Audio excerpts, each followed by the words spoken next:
All right, welcome to another edition of Buc What You Heard. My name is Gene. You can reach me at Super Heavyweight. If you follow me, I'll follow you back. Love talking football. And tonight, I'm joined by my special guest from us WDAE 620, Pat Donovan. How you doing tonight, my friend? Thank you so much. Good to be with you, man. All right. And I'm also joined here with Michael Pless, my partner in crime here. He's always on with me. Great football IQ. Be sure to follow him on Real Bucs Talk. Michael, how you doing tonight, man? I'm doing good, man. It's glad to be back on, and just want to welcome Pat to the show, and it's going to be awesome. All right. So, Pat, first, just the fans there are a lot of fans that are outside of the Tampa Bay area that are Bucs followers. And how long have you been a Bucs fan? Well, I've been here about a decade now, so it took me a little time to kind of get on board.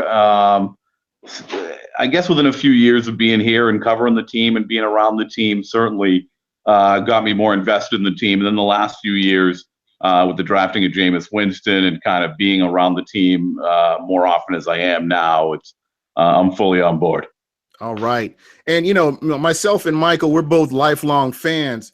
I want to ask you, have you seen a difference in the culture? I know we hear that catchphrase a lot, culture, but can you tell a difference from Jameis Winston and before Jameis Winston? Can you tell a difference just in the community, the locker room, just as a whole? Can you tell a difference? Duke Preston, who does a great job for the Buccaneers and is part of their staff as far as being around these players and some of the things they do in the community, and just he's out there every day. And I remember a tweet from him last year when he says there are leaders and then there are people who galvanize an entire organization. And when he said that, of course, he tweeted that along with a picture of Jameis Winston. So I think that there's no question about it, that everything has changed since they drafted this young man. And it's interesting because I was a guy that was on board. I was a guy who didn't know going into that draft whether or not I thought the Buccaneers should take Jameis Winston. And as I looked into him, as I looked into Marcus Mariota more, despite the fact they were both very good college quarterbacks, and I thought that they would both be very good NFL quarterbacks, what separated the two for me is there's something special about Jameis Winston as a young man and a leader. And it's something I spoke to Logan Mankins about during Jameis's rookie season. We're talking about a guy who was in a locker room with Tom Brady and still was in awe of Jameis Winston as a young man. So there's no doubt about it that things have changed since he's been here. All right. And I saw some pictures of you. I saw a fan that took a picture with you at Jameis Winston's event last week. Can you tell us a little bit about that? How was that? I mean, I like the fact that you're involved with the community, and I think that's what really draws me to you and your show is you're a very fan-friendly person. And anybody that's not following Pat, really, you should follow him. He will talk back to you. He's not gonna ignore your tweets or anything like that. He is somebody that I really appreciate as a Bucs fan. Well, thank you, man. I'm trying to think of the picture at Jameis Winston's camp with a listener that you'd be talking about. Maybe it was Pat Dotson. He's a guy that I've actually known since before I was with 620. I don't know if Pat's who you were talking about. The other picture you may have seen, and maybe you didn't realize, with me, was it somebody else wearing a 620 T-shirt? Yes. That's actually Antonor Winston, okay. which is Jameis Winston's dad. Okay. And it's funny you bring that up because a year ago I walked over to just grab a water from under the tent, and this guy we kind of had a conversation. We kind of hit it off, and come to find out after talking for like 20 minutes, he finally reveals he's Jameis's dad. And since then, we've just kind of really hit it off and developed a genuine friendship. And for all the stuff people say about how much I love Jameis, I'll tell you what, I love his dad even more. He's an unbelievable guy, an unbelievable character. We've had lunch a couple of times. The hat you see me wearing in that picture is actually the hat that Jameis developed for whoever the hat company is. They let him design it. And his dad gave me that when we went out to lunch for the first time. So yeah, that's Jameis's dad in that photo. And let me tell you, if you get to know Antonor at all, there's no question where Jameis's personality comes from. Yeah, that's awesome, man. Just hearing stuff like that, it really makes you appreciate so much more how special this quarterback is. And I mean, I can go all the way back to Doug Williams, all the way, and I kind of touched on this a little bit before we started the show. I can't really think of a quarterback that we've had that would have, I would say, half the traits that Jameis has. And I'm not taking anything away from Doug Williams and what Doug Williams was able to do, or Brad Johnson and the fact that he was part of the bringing a Super Bowl to Tampa, but just this quarterback and what he's been able to do in changing a culture that was I would even go so far as to say a decade or more of just not negative. I want to speak bad, but it's just negative. The culture wasn't the best. I mean, you go back and you think about Mercer, you think about Aqib Talib and, what happened with him, just all the negative things. And throughout that, all we have really is the 2010 season where Tampa had that winning football season. But, when you think about Jameis Winston and, what he's been able to bring to the team, he always puts his team in a position where they can win the game. And they're always, I mean, in the fourth quarter, I can tell you seasons like with the Schiano era or the Morris era, even some parts of the Gruden era where where there were times fourth quarter, I'm like, oh, this game is over. This game is over. But with Jameis Winston, I just always feel like this team is always capable of winning the game. Yeah, and you think about the fact that we've said that for the last 2 years without really a whole lot of help offensively. I mean, that offensive line has taken a step forward, but they've never had the kind of weaponry for Jameis that they will this season, and it just makes you more excited. Yeah. So would you say this is the deepest you've seen the Buccaneers since you've been following them? No question. No question. They were in the playoffs their final season under John Gruden, you will remember, and that was one of my first covering the team. That was the 2007 season, I believe. But even then, the depth on that football team was not great. They had some good veteran leadership. Jeff Garcia did some okay things, and they got themselves into the playoffs. But even though that was an okay football team, it was one without a future. And this is a team that, as high as the expectations are today and going into this season, we should only expect that they should just grow and grow and grow, because not only is it a very good football team, it's a very young football team with a young nucleus of leaders. That I just think the sky's the limit right now for this football team heading forward. Absolutely. Hey, Mike, did you have any questions you wanted to get in there? No, I was going to agree. I mean, Jameis, what he's been able to do in a short period of time is just pretty much outstanding. I mean, 4,000 yards in back-to-back seasons without much help. I mean, and now you give him an O.J. Howard, a Chris Godwin, Deshaun Jackson. I mean, the list goes on. Maybe a healthy Doug Martin, back in form. I mean, it's pretty to be a part of. And as a fan, I mean, I'm just sitting smiling. So very excited. Yeah, Doug Martin, somebody else. I'm really excited. I'm happy that he was given a second chance, and I really hope that he makes the most of it. I think he has the potential to have a breakout season.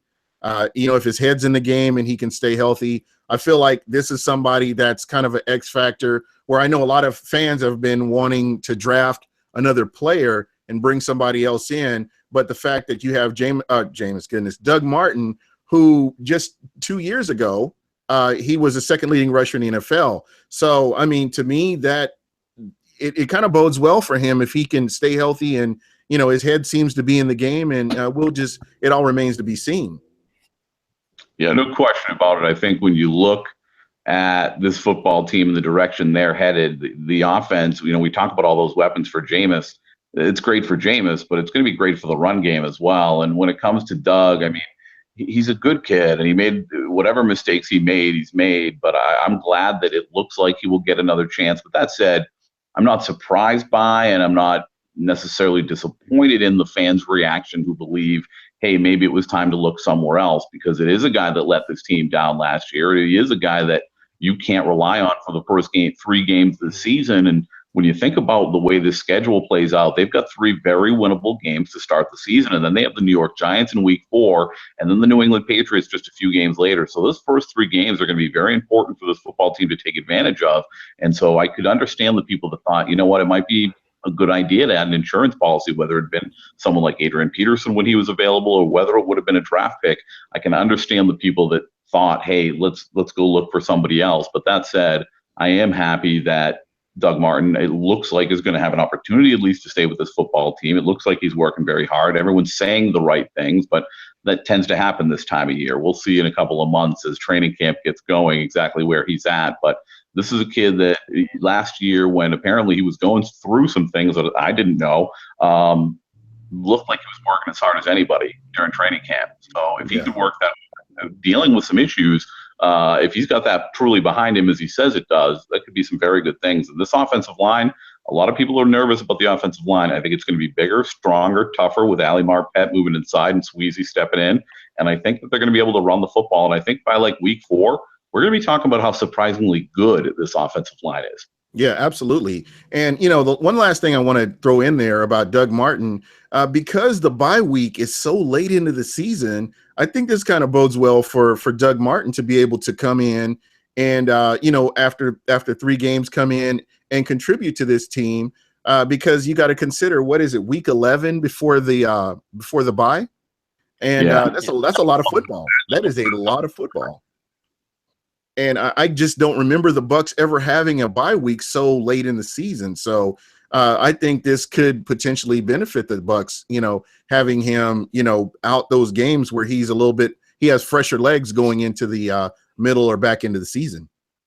It's a really good point, and one that I haven't thought much about. That said, I do love the week 11 bye. A lot of people don't like it that late. I think the later in the year you can have it, the better, because you want to be fresh down the stretch.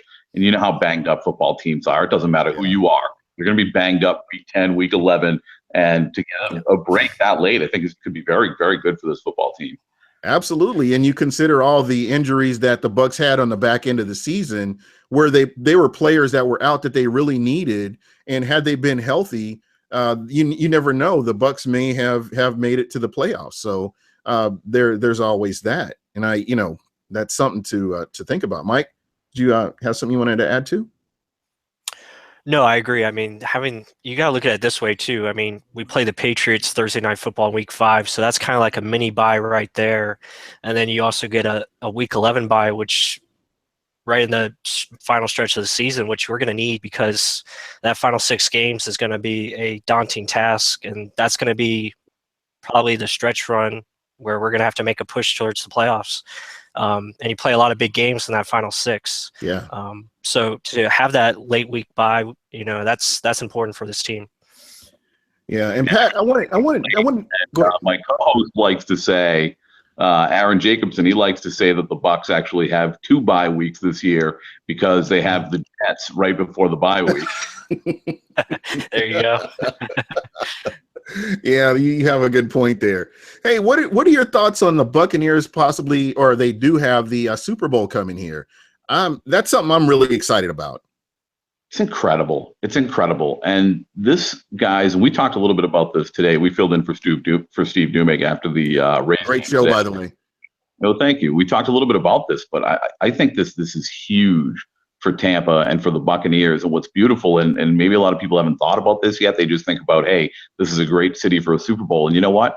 This is a great city for a Super Bowl 5 years ago and today. But 4 years from now in 2021, when it's here, you have to remember that everything that Jeffrey Vinnick is doing downtown, that whole vision is going to have come to fruition, and that's going to be done. It's going to be even better. Right now, it's a great city for a Super Bowl. 4 years from now, it's going to be even better. And I think that what's going to happen is, like just happened with the national championship game, Tampa Bay is going to show the rest of the country, this is how you host a Super Bowl. And I think they're going to set themselves up for many more Super Bowls to come, because this city, as great as it is today, is going to be even better in 2021. So it's thrilling to know that the Super Bowl will be back here. And you know what? Super Bowl 55. How do we know? I just get a feeling Derek Rick should be involved in that one, number 55. Hey, most definitely. Yeah. Absolutely. Yeah. And one more thing I don't know how much time you have. I really appreciate you being on, by the way. When you think about it, Tampa's hosted from 84, 91, 2001, and 2009. And now we have 2021. They just keep getting better. And, the state of Florida is really benefiting from the NFL as well. And you look at the Pro Bowl showing up in Orlando again this year. So a lot of big things happening, in the Florida area, and it says a lot about the leadership there. I mean, when you consider putting together a Super Bowl, I've gotten to actually volunteer in multiple Super Bowls. I volunteered in Miami. I volunteered at 2 in Tampa, and then 1 here in Phoenix, Arizona. So it's exciting to see all this stuff come together, and you really you get an appreciation for it, and it really kind of puts your city on the map. So I'm excited for it. I will be in Tampa, that with unless I'm under 6 feet under, I will be. My man. Huh? I didn't know you were in Arizona, my man. Yes. I've been here for about 5 years now. And, but I still get back for Bucs games, and I've got my games picked out, and I'll be here, actually the game in Arizona, I'll be definitely attending that game as well. So, Nice. I support this team, even though I'm far away, I still support this team and, put my money into it as well. As a former season ticket holder, I kind of miss that. And, this is my outlet right here. Nothing wrong with that, man. And make sure that I know when you're in town for one of the games this time. We'll make sure we link up. All right. That sounds great. Hey, I know you got to go. And I really, again, thank you so much for getting on with me. That it means a lot. I know that you have other things that you could be doing, but I really appreciate it. No worries, man. We'll do it again. All right. Thanks, Pat. Folks, once again, Pat Donovan, please be sure to check him out. Pat, before you go, tell everybody how they can get a hold of you and your weekend show, and let everybody know, because I think you're definitely an asset to Tampa. Thank you, man. I'm on every Saturday, sometimes Sundays. They're kind of moving us around, filling in for the big dog a lot here and there as well, but always on 620 WDAE. You can follow me on Twitter, then you'll never miss anything that I'm on at Pat Donovan WDAE. All right, Pat. Thank you so much, man. And I'm going to let you go, but thank you again. Hopefully I'll get you on again before the regular season, man. Thank you a lot. All right. See you, Pat. All right. So, Mike, we are talking, this is that time of the year. We're into OTAs now. And I for one, I'm excited because this is putting us closer to the regular season. So here we are, OTAs. Anything exciting that you're looking for when you're talking about OTAs right now? I mean, right now, I mentioned this before the show, but main thing is just staying healthy. Don't have any freak accidents and thing. But again, right now it's just players being in shape, which all the guys are. Making sure guys are understanding the playbook. Rookies are starting to show promise. Just everyone doing their job. Nothing for and not making headlines, just to say the least, and that's what I'm looking for. Right. Just going about their business and getting ready for training camp. That's the big thing for OTAs. Yeah. One thing that kind of caught my attention, just listening to Dirk Cutter's some of his interviews. Chris Godwin, excuse me, he mentioned that Chris Godwin came in prepared, and I like that. That means a lot to me. That means that somebody is taking the time to learn and put themselves in a position to where, they can get out and contribute in practice. And the fact that he used the term prepared, he didn't say, oh, he did this or he did this. He said he came in prepared, which means that, he's starting to adjust. And I hope to see that, continue as we move forward. But he's somebody, him and Stevie Tui Kulavatu, two guys that I'm really watching as rookies to see how they progress throughout the season. Mm-hmm. Yeah, most definitely. I mean, the way Chris Godwin has performed so far, I mean, that's just very encouraging. It gets thrown into the starting role because Mike Evans is not participating right now. So, I mean, Coach Carter can't speak highly enough of them, and that's great. I mean, that's what you want out of rookies. You want rookies that want to take charge and the field, I mean, and show what they can do. So it's very important that all the rookies start doing that and making an impact right away, which we have a couple of guys that are going to do that this year, and goes along with Stevie T, a 7th round pick who I think is going to make a big impact for this team, which you can't say often. Yeah, most definitely. And another thing that I'm really excited about is we have the same coaching staff. And I know I sound like a broken record when I talk about this, but consistency in the NFL is everything. Yeah. And I'll continue to say this all the way to the end of the season. This has been something that I've always kind of mentioned, was the fact that, Tampa hasn't had consistency. I mean, you look at how many defensive coordinators has Joe McCoy had since he's been with the Bucs?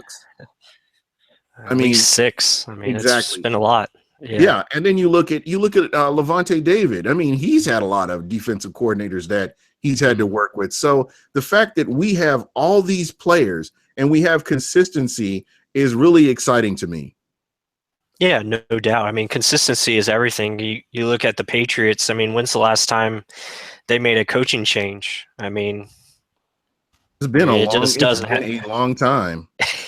It doesn't happen. I mean, you don't hear about position coaches going in and out from that organization because they have a great staff in place and they keep their guys. Either that or the guys go on to head coaching positions, which is good.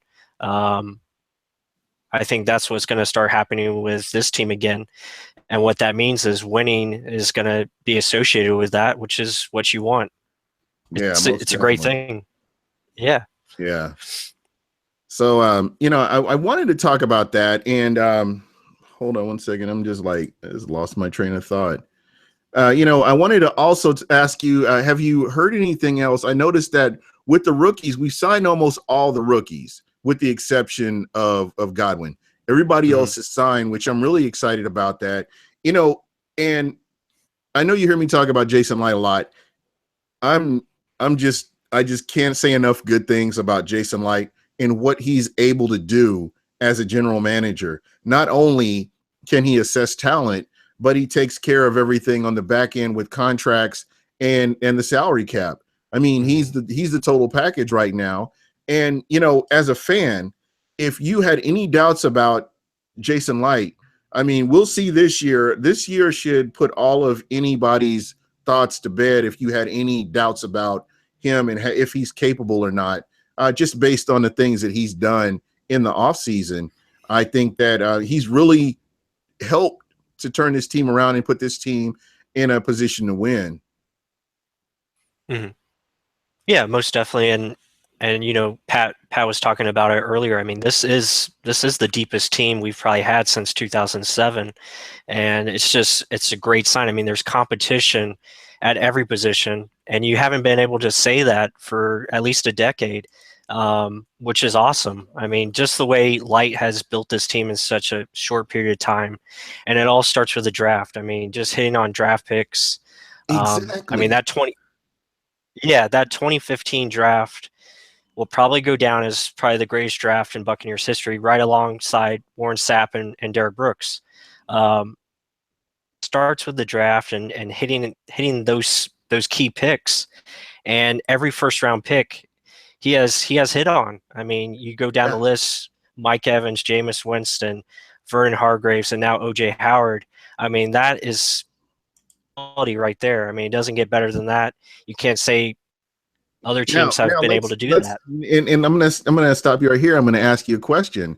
Let's go back. Let's go from Jameis Winston, and let's go backwards, and let's look at how many first round picks the Buccaneers had that stuck. You had Gerald McCoy for one. I can think of Gerald McCoy, Doug Martin. Well, here I'll start from 2008, and we'll go up. I mean, you look at 2008, we drafted Aqib Talib. Okay. Good player for a while. He's been a great player in this league. Unfortunately, didn't work out with Tampa because Greg Schiano didn't know how to manage players, but that's a different thing. Josh Freeman, 2009. Okay, ultimately had one great year, but didn't work out. So that's a bust, another bust. 2010, Gerald McCoy, still with the team, great player, franchise player, face of the franchise. Now Jameis is, but and then you go 2011, Adrian Claiborne, still in the league. He's okay player, nothing special. Okay. 2012, Mark Barron. I mean, he's okay with the Rams, but we passed on Luke Kuechly. Yeah. So I'm still what mad it could about have been. And then 2013, we didn't have a draft pick. We traded it for Darrelle Revis, which again was another failed attempt. He only stuck around for a year. Okay. And then Mike Evans, obviously a home run, and now we're back to where we are now. So yeah, so you can really see that the general manager played an integral part in Tampa. In the progress of the Buccaneers, huge part. Yeah. And let's look at the late round picks. Like Kevin Pamphile. Kevin Pamphile is a guy who's done. He's a part of that offensive line, and you can't stress that enough.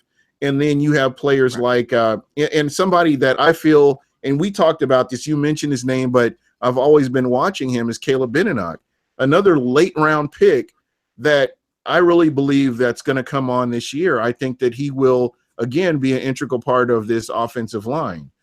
And, I just, again, since Lovie Smith has been gone and Jason Licht has been able to make moves on his own, with the assistance of the head coach, not an equal, but this is a guy that assesses the talent and he gets the players that the head coach is going to work with.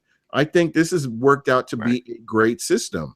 And, again, after this year, you will be able to say, okay, wow, look at all the players that he's been able to bring in and, all the productions he's been able to get out of them. So, that's something that I believe that, again, he's going to have a successful draft this year, draft class, as he has here in the past. I know you can't hit on everybody, but he's done a really good job since he's been in Tampa.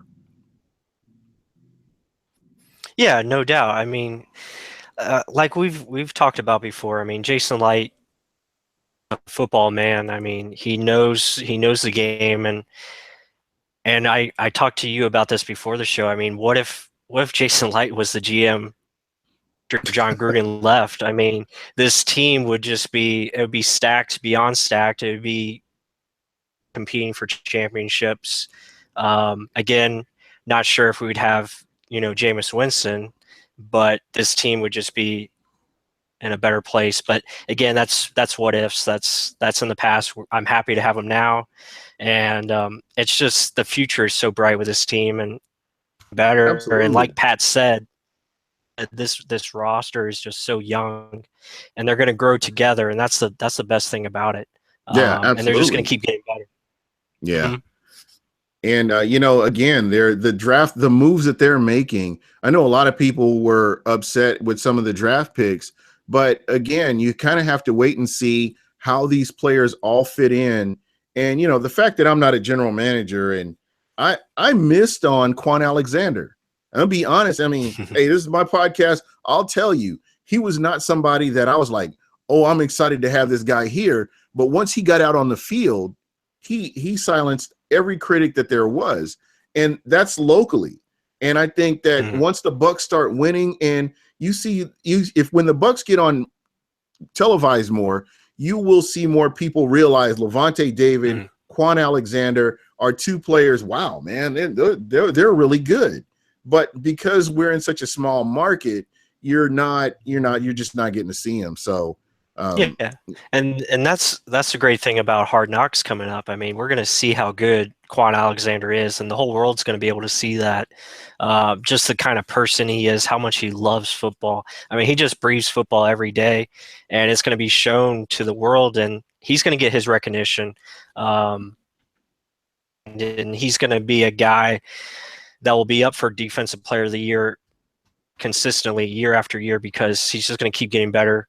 He's only 20, I think he's 23 years old, 22. So for him and same thing with Levante David, who said he had a bad year last year. I I mean, I guess, but I You mean, know he had what? some down I have games, a but hard time with that one. I know a lot of people are like, mm, "Oh, he didn't have a good year." I thought he had a solid year. There's a lot mm, of things that you see that if you watch game film, you see away from the ball that Levante David was mm, capable of doing or that he did do. And a lot of people are like, right. "Oh, he's not making plays." But those are people that are you're watching the ball. This is where the ball's going. Yeah. This is where the play's going. I'm not watching the whole play develop. I'm just watching Yeah. a certain aspect of the game. For me, watching him and watching what he was doing, watching him make people change their mind, "Oh, I better not do this," because of his Mm. presence. I mean, I thought he had a pretty solid year last year. Coming into a new Yeah, defense and a new defensive coordinator. no doubt. And me and my colleague and good friend Mark Ramirez, we talk about this all the time. Levante, his role changed, but he started to adapt later in the year, and you saw him pick up sack numbers. I mean, he ended the season with 5 sacks, and he probably a way that makes him successful, which is play it to the line of scrimmage and allow him to be aggressive behind and make plays behind the field, behind the line of scrimmage. So, and get him out of, less coverage and let him go attack the quarterback and be a playmaker. And again, think about this. He's in the same defense that he was last year. He knows what Right. he knows what he needs to do. He can go in Yeah. and just do it. Yeah, and I like that Mike Smith showed them, a good film, a bad film, and an ugly film, and kind of let them dissect where they need to improve, and give them the plays where, hey, we need to get better at this, learn from this, and then make the adjustments. And now so that we can be in this defense, which is going to be, I think, going to be good for everyone involved. So he's going to get better like everyone else in this defense. And you just look at a guy like Keith Tandy, who just came on out of nowhere.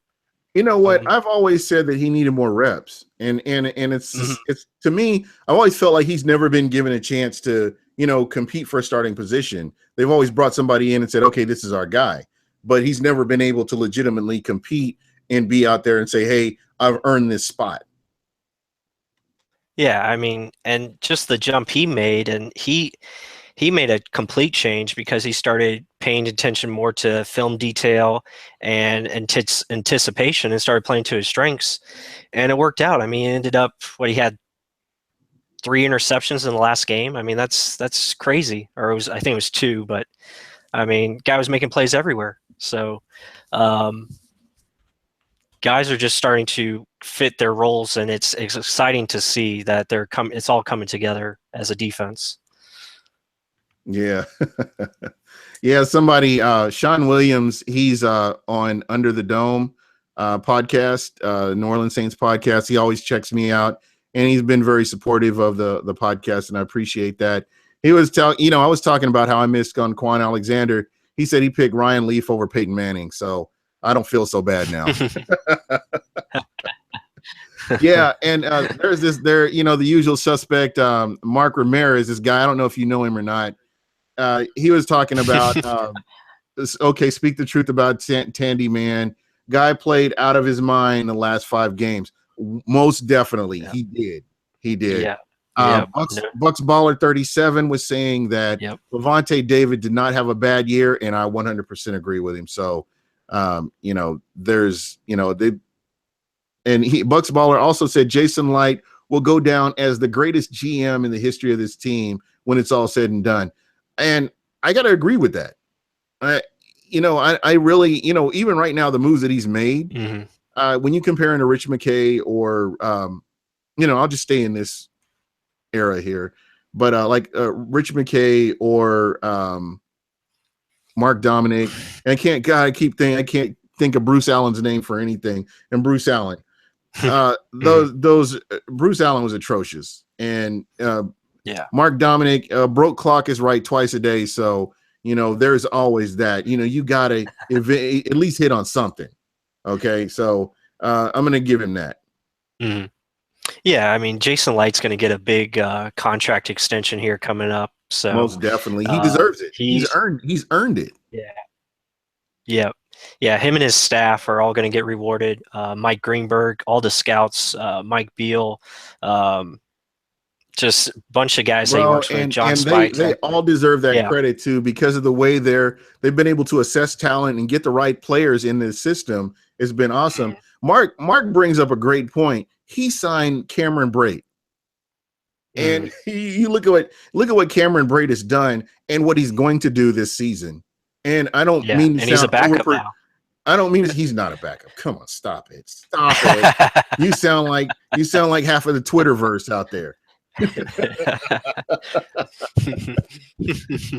No, but I expect big things out of Cameron Brate. He's going to be flying under the radar because you have all these other weapons, and he's somebody that can still, he's healthy now. He will be able to make plays. We've seen that from him, and we know that he's going to make some huge plays. So definitely excited about him.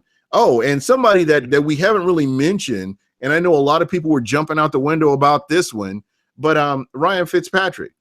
And Ryan Fitzpatrick is not starting. He's not competing to start. He's not even sniffing starting. He's a backup. Okay? He's there if something happens, God forbid, happens to our quarterback, knock on wood. But he's there. And I know he had a rotten season last year. Year before last, he had a pretty decent season. So I'm comfortable with him. And I wanted to ask you, do you consider this Ryan Fitzpatrick coming in an upgrade over Mike Glennon? Well, I said this, I think I posted this on Facebook or a couple when we first signed him. I was like, I think he's pretty much the same. I think him and Glennon are pretty equal as far as their playing ability. But Fitzpatrick has won games. He's got more experience than Glennon. But as far as players go, I think they're pretty much the same. You got to have a good offensive line in front of him. You got to have weapons around him, because they're not guys that are going to take over the game like a Jameis Winston, and he's not a guy that's going to elevate other players around him to be better. Now, let me ask you this. When you're talking about this, what about what he can teach Jameis as far as experience?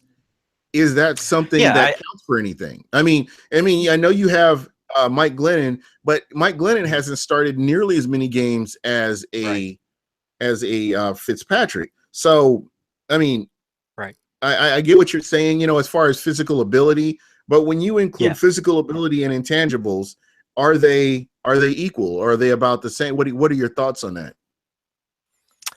I think, as far as their overall approach to the game, I think they're similar. But yes, Fitzpatrick has a lot more experience. He's been with 7 teams, and he's won games where he's been. So I think he's going to provide Jameis experience as far as knowing situational football and knowing, hey, I can't do this play right now because punt. It's just those kind of things where he can tell them, hey, we need to ease it up here a little bit, play it maybe a little more safer, watch this play, stuff like that, where he can see it. Glennon couldn't, but Fitzpatrick just has that. And I'm going to tell you something that makes this work. Jameis Winston, a man he's a starter, but he's willing to take criticism. He's that guy that you can tell him, oh, maybe you should look at this, or maybe you should do this. And he's not saying, oh, I'm the starting quarterback of the Tampa Bay Buccaneers, I don't need to listen to you. He's listening to these people, He's always, and that's what makes a good leader if you're a good follower. So what I'm seeing from Jameis Winston, I wouldn't trade him for any other quarterback right now, personally. I'm just saying, if you're building a team, this is a guy that I want as my quarterback, for future. Right. Yeah, definitely. Jameis is the perfect quarterback for this team. And, me and Mark were saying it before the first pick in the 2015 draft. We needed to get this guy because he was the right fit for this franchise at the right time. He's exactly what this franchise needed. And it's been a blessing. So, and it's just going to get better from here on out. A lot of people were on the Mariota bandwagon, but not saying Mariota's not a great player, because he's going to be a great player. He wouldn't have been a good fit for Tampa. Exactly. Yes. Winston was a must pick for this team because he's what this team needed with the culture, Exactly. with his ability to lead, and he's just going to keep getting better. And you're right on about the Fitzpatrick, and I think it was the right move for this team because you don't want to have inexperience behind Jameis like a Ryan Griffin, who I don't think is ready. I think they're going to maybe give him another shot quarterback this year, but I believe Fitzpatrick's going to benefit him just as much as well. exactly. I feel like he's somebody that they see him as a future prospect as a backup for Jameis Winston. And when you have a veteran like Ryan Fitzpatrick, as smart as he is, a Harvard guy, Mr. Rubik's Cube, I mean, you can't go wrong. Yeah. And again, it just adds more competition to this team. It adds more iron sharpens iron. Just more experience is always better. He's a guy that's seen it, and he can just help Jameis become a better quarterback overall as far as film work, as far as knowing what to look for. And that's what you want out of your backup quarterback. You want a guy that can help your starter grow and become the best he can be. And that's what Fitzpatrick's going to be able to do. Reason Jameis gets hurt for a game or two, hopefully not, but Fitzpatrick can win games, especially with the pieces that we have in place around him. So that's always a bonus. So that's good. And you can't say the same for Ryan Griffin. Right. Because you don't, I mean, you're dealing with the unknown. If he comes in and you're coming up against the Atlanta Falcons and, the game is on the line, you don't know what you have. Right. And so Mark, I think it's a great move. Yeah, absolutely. Mark Ramirez, you know him, that guy. I've heard countless stories from normal people here in Tampa of Winston helping them. It's not just on TV. It's literally local people where people talk positive. I mean, yeah, he's done that all along. That's just kind of been his personality. And again, you have to read through everything. Because I've had this debate with people about Dalvin Cook and, character issues. And then people would throw Jameis Winston in my face. And I'm like, well, I did my research. I saw, what he's doing. I've got friends that went to Florida State. I've got friends that went to Florida A&M that know him or that have been around him and can, attest to his character. He's always been a high character person. He's just, some of the things that he's done has been immature. Look at me. I mean, when I was, I'm sure the statute of limitations is up now, but when I was in college, I was the guy that stole a nativity scene from a bank. I mean, and just as a prank and stupid stuff. But what you're seeing right now is a guy that's matured, a guy that is genuine, a guy that you can look at him and see where he, as Pat Donovan said, galvanized an organization. And for one person to be able to do that, that speaks volumes about his character. Most definitely. I mean, it's just, Jameis he's just a special guy. I mean, he's a special character. He's very rare. And like I said, he's got that ability to make players around him better. And that's what matters. I mean, if you have a quarterback that can make everyone around them better and be better for this team, you're just going to win that much quicker and be that much more successful. So it's that we have him on this team. I'm just so glad we got him. I mean, it's a blessing. Yeah, most definitely. So, moving forward, from OTAs to camp, are there any battles that you've kind of, because I've got in my mind where the battles that I want to see. And I was just wanting to know, are there any specific position battles that you're looking forward to? Yeah, I mean, I'm very interested to see what happens with the offensive line as far as I want to see if that projected starting five is set in stone as far as Smith, Kevin Panfield, Ali Marpet, J.R. Sweezy, Dotson. I just want to see if someone from for a starting spot, like a Caleb Benenoch, or maybe a Jarvis Harrison, maybe, or maybe one of these other tackles like Leonard Westard for the right tackle spot, or maybe Panfield goes to right tackle. So I just want to see how that shakes up, because there's a lot of competition there in the offensive line. Yeah. For me, and I know you had mentioned yours, one of yours. Mine would probably be the punt return, kick return. I'm looking to see somebody come in and take over and just solidify that position. I look at Kansas City, teams like Kansas City, they always have a good kick returner.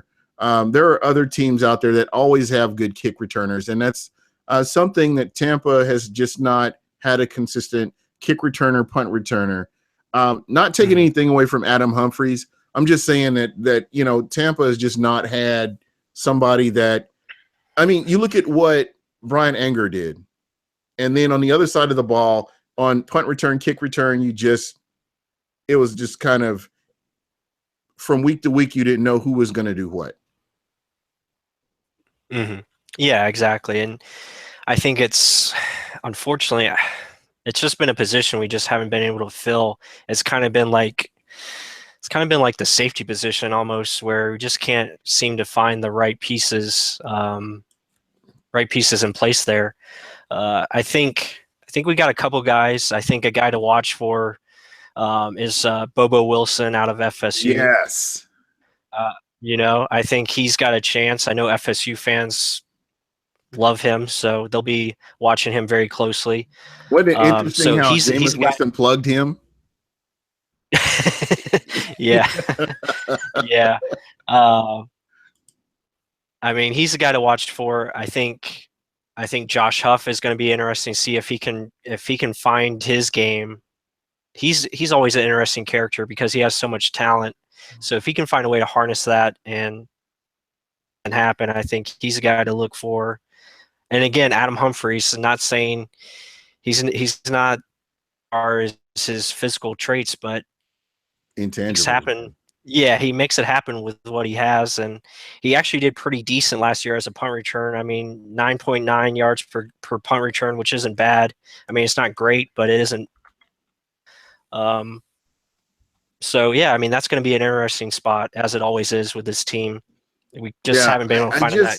I just want them to settle on one person and get them in there, and they just haven't been able to do that for years. And it's something that we haven't really seen a whole lot of.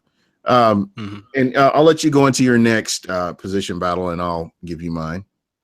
Okay. Yeah. I mean, I think the next big one is going to be at the safety position. I think that's huge. I mean, you got four guys that all have a chance to start. Obviously, I think Tandy, with what he did last season at the end part, has pretty much locked himself in.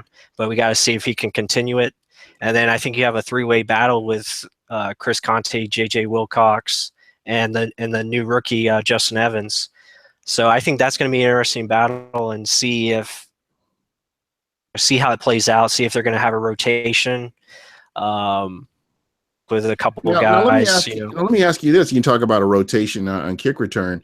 Isn't that similar to like defensive back, cornerback, where it's always good to have consistency, have one person or whatever, and maybe two people doing it, as opposed to a rotation where you don't have the consistency? Is that how you see it, or how am I kind of off on that? I mean, I would prefer they would just have, two guys back there, every play. But again, a lot of teams do run three safeties nowadays, where you have three safeties in there. Playing and switching in and out. And the good thing about our scheme is that the free safety and the strong safety are interchangeable. So, I mean, that helps as far as scheme wise. So you don't have guys, but it'll be interesting to see how that plays out. I think that's just going to be a very intense battle because the playing talent level is pretty similar across the board.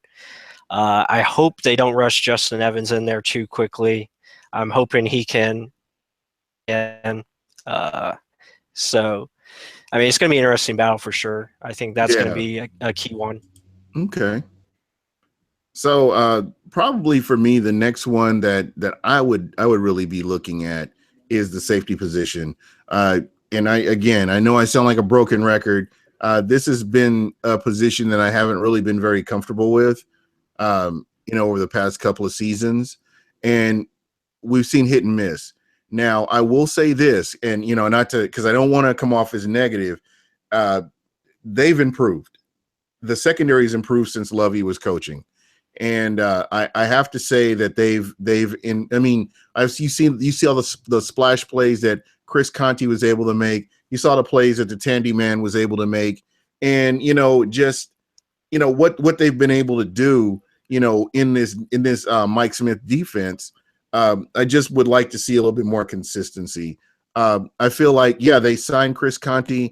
He would be good in a rotation where he's coming in, but I would like to see him potentially upgrade that position. And I'm hoping that, with Justin Evans, they bring him along to where he could eventually be that, that starter at some point. I'm not looking for that to happen this season, but if it does, it's a pleasant surprise. But again, just upgrading that position, which we've seen the Tampa Bay Buccaneers do in multiple positions over the past 3 years. They've gotten players, they've upgraded at the position and made themselves better. Most definitely, and you could put cornerback into that fray as well. I mean, you add you got Brent Grimes and you got a Vernon Hargraves, who I think is going to have a breakout season this year. He's already making plays in OTAs, so you got your nickel backs from last year, and Javian Elliott, who's an up and coming player, Jude Albarima, and you have Robert McClain, and the guy that I love the most, who I think is going to make some noise in training camp, is Ryan Smith, Yes. Our 4th round pick from last year.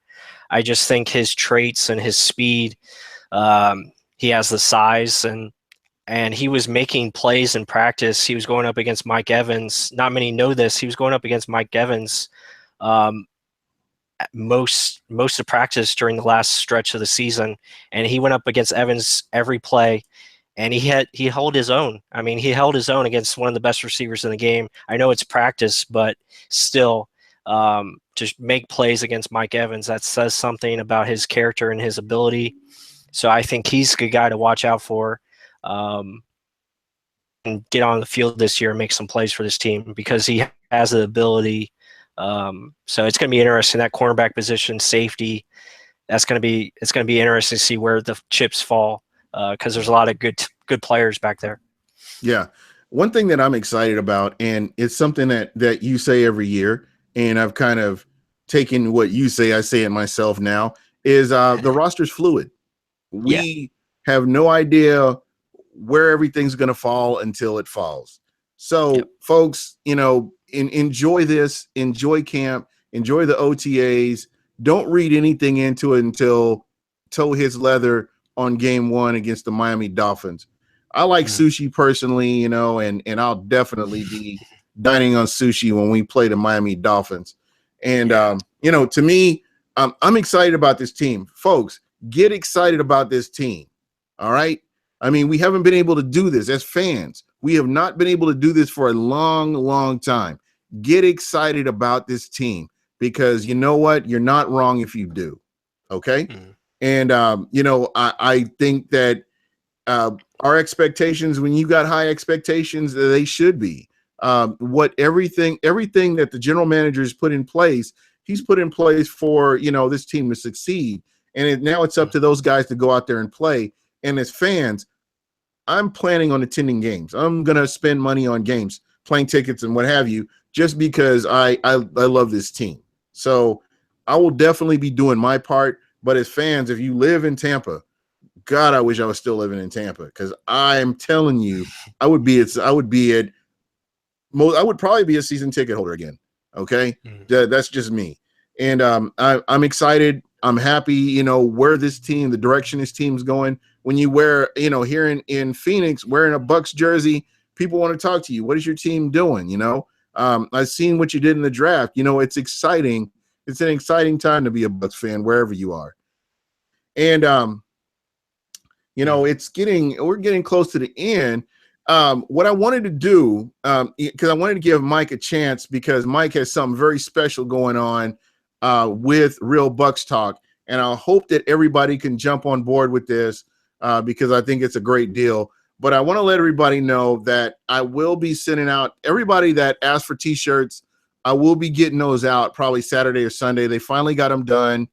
And, I've DM'd a lot of people on Twitter to let them know that, hey, I'm going to get this out, verify some information from everybody, and I will be getting those T-shirts out to you guys. But I'm going to give the floor to my man Mike Pless because he has something big that he wants to talk about with realbucstalk.com. Yeah, thank you, Gene. As you know, our site is really based on, player analysis, game analysis, and we do a great job with our video content. We try to post, every day on Twitter, whether I'm writing posts about Ryan Smith or Caleb Benenoch. But what we've done with our new site, if you haven't seen it at realbucstalk.com, we're implementing a shop where we're going to be having we want fans to have fun with this team, and we want to bring this community back together and have this fan base united.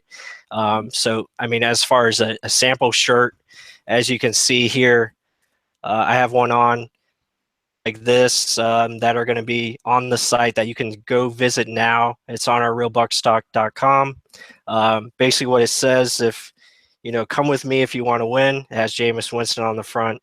So, it's just shirts like that. We're going to have more like that up on there. That's going to be available for purchase. And it's just something that the fans back together, because we want the fan base to get excited about this team again. So it's just something fun that we're incorporating with the site. So, it's just awesome to have a part of. And if you have any ideas, or if you want like a specific shirt, always hit us up. We're always listening to the fans. There it is. We're just excited to have it a part of our site, and something new and exciting. Yeah, most definitely. So what kind of articles are you writing about in the future? Anything exciting the fans can look forward to? Are we talking about any of our draft picks that we've signed, or anybody in specific? Yeah, mainly I'm doing a lot of things on different players. Mostly it's about last year's draft class. So my most recent one was about Caleb Benenoch. I'm going to have a couple more I'll have one on Devontae Bond coming out later this week, then Vernon Hargreaves.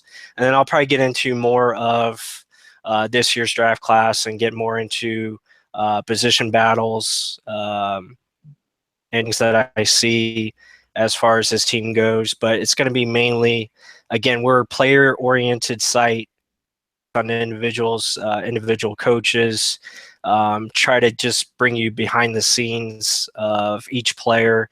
And again, fans, if you have any recommendations, if you want me to write about something specific, I'm all ears. I'm throwing my request out there right now. So I'm calling timeout right now here. Yeah, let it happen. Can we talk about the scouts? I don't think the scouts get enough love from the Tampa Bay area. I believe what the scouts do is part of the wheel that rolls the car. So, not taking anything away from anybody else, but I just don't believe the scouts get enough press like they deserve. Mm-hmm. When you consider the draft, the misses, the number of misses the Tampa Bay Buccaneers have had, I think the scouts, at this point, really, they deserve a little bit of recognition. And that's just my opinion. I think the fans should be familiar with who the scouts are as well, because they're, they're putting that out there for us. Yeah, most definitely. And I'll definitely, I'll look into that. I do have I got a couple stories on John Spytek from last year, but yeah, I'll definitely look into more scouts, because we do have some great scouts on this staff. So yeah, I'll definitely look into that. But again, fans, if you have any other, specific player requests, or like Gene, who wants to know about scouts, just hit us up on Twitter or Facebook. Anything you want to talk about, definitely hit us up, because we're about the fans. We do this for you, and we just want to bring this fan base back together and support this team, because this team is on the rise, and it's a great time to be a Bucs fan. Absolutely. And again, there's so much good content out there, Real Bucs Talk. I know that we have Pewter Report, and we've lived with Pewter Report, and Pewter Report does a great job. And I'm not, not taking anything away from them, but there's so much other content out there that, a lot of people aren't really getting exposed to, just like like Real Bucs Talk. And folks, if you get a chance, go out to the site and check it out. Check out the store. I think you'll really be happy with it. It's somebody that you may want to kind of lean towards. You definitely want to lean towards when the football season starts, especially. These guys break down game film, and it's not follow the football. It's break down game film, situational football. And that really gives you greater insight into this team. So, on Mondays or Tuesdays, when you go back into work, you'll be able to talk about stuff and sound like a head coach. I'm stretching, but that's what I'm thinking. Yeah, that's our goal. I mean, we just want to help inform fans and help them, see the game how we see it, and again, they can give their own opinions, and we welcome any opinions, because that's what it's about. It's about just talking about this team and sharing what we think, and we might not always agree, but that's good. I mean, that's good conversation. We don't want to agree on everything. It's fun. I mean, that's what this is about, just building fun and building relationships with fans and building this community of Bucs fans. And that's our goal. That's what we want to do. Yeah, most definitely. So, I'm going to wrap this up here because, we've gone a little bit long, but again, as usual, you always provide solid content, and I always appreciate you being on. Next week, I'm going to have Rick Brown from FanRag Sports and Peter Blake from the Tantalk Radio Network on, and I'm going to have Michael Pless on as well, and we're gonna chop it up and talk some football then. Mike, final thoughts. Give me your thoughts before we roll out of here. Yeah, I mean, I've been saying the last couple of podcasts. I mean, it's just a great time to be a fan of this team, because we got something special brewing. This team is so young. I mean, we have cornerstones at key positions. You look at Jameis, Winston, and Quan Alexander, a Mike Evans, a Noah Spence, and they're all in their prime, or not even in their prime yet. I mean, they're still babies. I mean, they're only 22, 23 years old. And it's just just the sky's the limit for this team. And questions or any thoughts, I mean, just hit us up at Real Bucs Talk on Twitter, Facebook. Check out our site, because we're just trying to bring something different every day, and want to be a part of and talking with you guys, and that's what drives us to do this. I mean, it's for you. So I just want to say thank you to all the Real Bucs Talk fans out there, and Gene for this podcast, this platform. It's been pretty special, and let's go Bucs. I think it's going to be a great year, and I just can't wait till the season starts. Yeah, there you go, man. As usual, I'm always glad to have you on.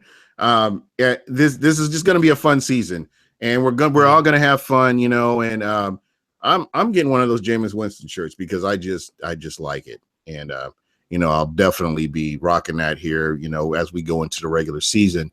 For me, I just want to tell fans, it's not, you can't stick with just some content, the regular, the norm. You got to get out there and check out new stuff. Pat Donovan he's been doing his thing for a while. He's been, behind the scenes, and eventually, what he's able to do has been, kind of brought out. He brought me back to 620 on afternoons. Pat and Aaron show, great show. I don't always agree with him, but again, great content, great show. He's a great person, fan friendly. And those are the people that you really want to follow, the fan friendly people. And he's somebody, if you follow him, he's definitely he's not gonna treat you wrong. He's definitely gonna answer your questions, and somebody that you want to follow. I love his show on the weekends, and just stuff like that. What I try to go for is getting people on that they have that new platform.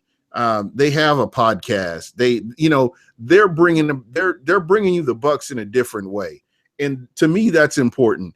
There's enough room. There's enough to go around for everybody, in my opinion. And I'll support whoever I can get. Anybody that wants to come on, I'll get you on. Whether it's a fan, whether it's a podcaster, well, it's a blogger. We're all Bucs fans, and ultimately we want that Lombardi trophy coming back to Tampa. So it's important that we all stick together. But I know that was long-winded, blah blah blah. But I had fun tonight. This was one of the better shows that I've really enjoyed. And again, thanks to Pat Donovan for being on, and look for him. As we get closer to the season, I'll try to get a roundtable going on here or something like that. So look for those things, and look for different guests to be on, in the weeks to come. And that's pretty much it for me. I thank everybody who's been able to listen, and everybody that was in the chat. And I apologize if I didn't get to you. I'll definitely go back here and get your name so I can get your comments in there, because your comments are very valuable to me, and I appreciate you taking time out of your schedule to listen to me. So that's pretty much it for me. And all I want to say before we go is Buc What You Heard.